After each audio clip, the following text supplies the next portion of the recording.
مصر کی شہزادی، نہ پانی، نہ روٹی، نہ سایہ، نہ پڑوسی، نہ کوئی انسان، نہ کوئی پرندہ.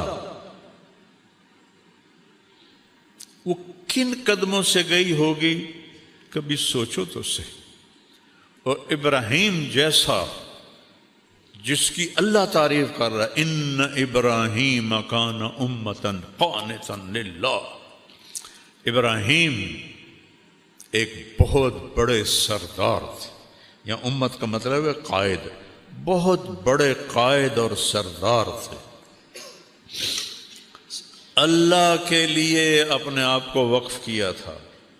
حنیفاً، صرف اللہ ان کی آنکھوں کے سامنے تھا. ولم یک من المشرکین، شرک سے پاک تھے. شاکرا لانعمہ، اللہ کی چھوٹی چھوٹی نعمتوں کا بھی شکر ادا کرتے تھے.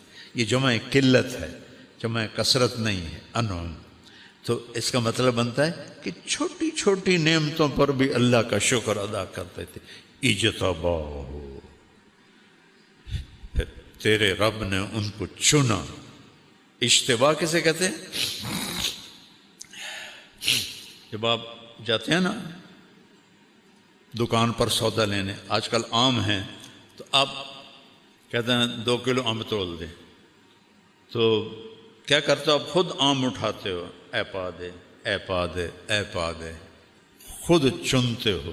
ایڈی وڈی ٹوکری پئی ہے بھری ہوئی، وچوں آپ خود نہیں، اے نہیں ٹھیک، اے تاہلی کچا ہے، اے تاہلی ساوا ہے، اے پیلا پا دے، اے نرم پا دے. اس کو کہتے ہیں اجتباہ. تو اللہ کہہ رہا ہے اجتباہ ہو، تیرے رب نے ابراہیم کو چھانٹ کے چنا. وَہَدَاهُ، اور اسے ہدایت دی. اِلَى صِرَاطٍ مستقیم، سیدھے رستے کی. پھر سب سے بڑی عزت اور سب سے بڑا پروٹوکول جو اللہ نے دیا، ثم اوحینا الیک، میرے محبوب اب ہم آپ کو بھی حکم دیتے ہیں، ان اتبع ملت ابراہیم حنیفا، آپ بھی ابراہیم کی پیروی فرمائیں. کیا کمال ہے ابراہیم کا. جو ہی آپ پہاڑی سے نیچے اترے تو آپ اونٹنی سے اتر گئے اور ادھر منہ کر کے دعا کی، ربنا انی اسکنت ذریتی بواد غیر ذی زرع عند بیتک المحرم ربنا لیقیموا الصلاة فاجعل افئدة الناس تهوی الیہم وارزقهم من الثمرات لعلهم یشکرون. عرش بھی کانپ گیا ہوگا اس فریاد پر، مکے کے پہاڑ بھی روئے ہوں گے، پتھر بھی پگھلے ہوں گے. اے میرے رب، تو نے کہا اور میں نے اپنے بچے اور بیوی کو بے آباد ویران جگہ چھوڑ دیا تیرے گھر کے قریب کہ یہ نمازیں پڑھیں. کیا بات کہی، کیا مانگ رہے ہیں؟ کہ یہ نمازیں پڑھیں. جمعے والے دن مسجد بھر جاتی، باقی سارا ہفتہ 1.5-2 صفحہ ہوندیاں. کیوں؟ باقی 5 نمازاں معاف ہو گئی ہیں. میرے نبی کے نواسے نے اگر 1400 سال میں کسی کو نماز معاف ہوتی، اللہ کی قسم حسین کو معاف ہوتی کربلا میں. میں قربان جاؤں جو جنت کے وارث، جنت کے سردار، اور جنگ سے پہلے اونگ آئی اور خواب دیکھا.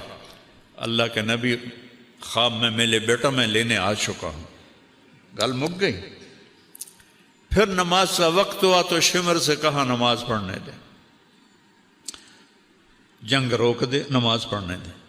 کہا ہم جنگ نہیں روکیں گے، تلوار چلے گی. چل ادھر آ ستم گر ہنر آزمائیں تو تیر آزما ہم جگر آزمائیں. کہا پھر نماز تو نہیں چھوڑے گا حسین. اب آدھوں سے کہا ایتھے کھلو جاؤ، لڑو ان کتیاں نال اور آدھے نماز پڑھو. آدھوں نے نماز پڑھی، آدھے لڑتے رہے، پھر ان آدھوں کو آگے کھڑا کیا اور دوسرے کو کہا جاؤ نماز پڑھو۔ کوئی اگر معافی ہوتی تو یہاں ہوتی، جب یہاں نہیں ہوئی تو کیوں چھوڑتے ہو نماز؟ کیوں چھوڑتے؟ میرے نبی کی آخری نصیحت الصلاۃ، میری امت نماز نہ چھوڑنا، آخری الفاظ تھے، نماز نہ چھوڑ۔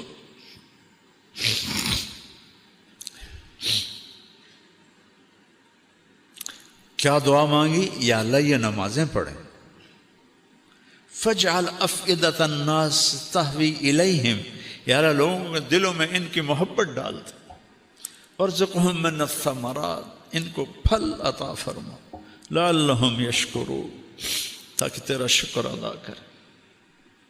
یہ دعا مانگی، اور یہ بوڑھا 84 سال کا کن قدموں سے 1500 کلومیٹر چل کے گیا ہوگا اونٹنی پر، کس طرح اسماعیل آنکھوں میں گھوم رہا ہوگا، کس طرح ہاجرہ آنکھوں میں گھوم رہی ہوگی، اور وہ تو چند دنوں کے بعد پہنچ گئے دوسری بیوی، ایک اور بھی بیوی تھی جس سے مدین پیدا ہوا جو قوم مدین ہے، اور یہ ہاجرہ تو جب واپس گئی تو 4 کالے پہاڑ، انی وادی، نہ سایہ نہ پانی نہ درخت۔ جب سورج ڈوبا ہوگا اور کالی رات پھن پھیلائے آئی ہوگی تو اس اندھیری رات میں اس بچی پہ کیا گزری ہوگی؟ معصوم بچے کو تو بھی پتہ نہیں میں کہاں ہوں، کس کے پاس، اس ماں کو تو پتہ ہے میں کہاں بیٹھی۔ ستارے بھی دیکھ کے حیران ہو رہے ہوں گے، وہ شاید چاند بھی آنسو بہا رہا ہوگا، یہ کون بی بی ہے جو یہاں جنگل میں تنہا بیٹھی؟ پڑھو کہانیاں نبیوں کی، رسولوں کی، اللہ کے بندوں کی، جنہوں نے اللہ سے سودا کیا اور جان کی بازی لگا کے۔ از لذت دیدارش خسروں چتواں گفتن، سر دادن و جان دادن نادیدہ رخ یارے۔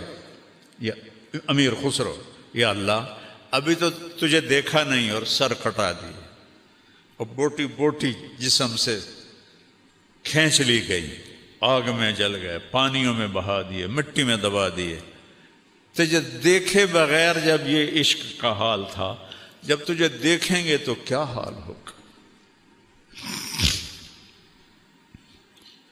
آج عشق بھی حیران ہے، وہ بھی چھوٹا پڑ گیا ہے ہاجرہ کے سامنے۔ اندھیری رات کس طرح کاٹی ہوگی، اور مکے کے پہاڑ گرم، نہ دن میں ٹھنڈے نہ رات میں ٹھنڈے، ہوا کی سنسناہٹ کے سوا کچھ نہیں تھا۔ اس اپنی ماں کو سلام کرو، چونکہ ان سے بہت بڑے ہستی نے جنم لینا تھا۔ جتنی اونچی بلڈنگ ہوتی ہے نا، اتنی گہری بنیادیں کھودی جاتی۔ ایک کمرہ بناونا میں 4 فٹ دی بنیاد ہوں، اور برج خلیفہ بنانا ہو تو 4 کلومیٹر کی بنیاد ہوتی۔ محمد مصطفیٰ نے اس نسل سے آنا تھا، اس بچے کے دادا، اس بچے نے دادا بننا تھا، تو گہری بنیاد کھودی۔ دن سورج نے آنکھیں نکالی انگارے کی طرح، اور اس نے پہاڑوں کو گرم کر دیا، ہوا کو گرم کر دیا، اور اس بی بی کے لیے، بچے کو لٹانے کے لیے کوئی جگہ نہیں ہے کہ نیچے پتھر کی آگ جلاتی ہے۔ کیسا گزرا ہوگا اس کا وقت؟ تم کہتے ہو پڑھی نہیں جاندی، نماز نہیں پڑھی جاندی، دعا چا کرو، جھوٹ کیوں بولتے ہو، کاروبار نہیں چلتا، رشوت کیوں لیتے ہو، گزارا نہیں آندا۔ دیکھو میرے نبی کی ماں کو اور ان کے دادا کو، کہ اللہ نے جس کے لیے کائنات بنائی اس کے اوپر امتحان کہاں سے شروع ہوا اور کہاں تک آیا۔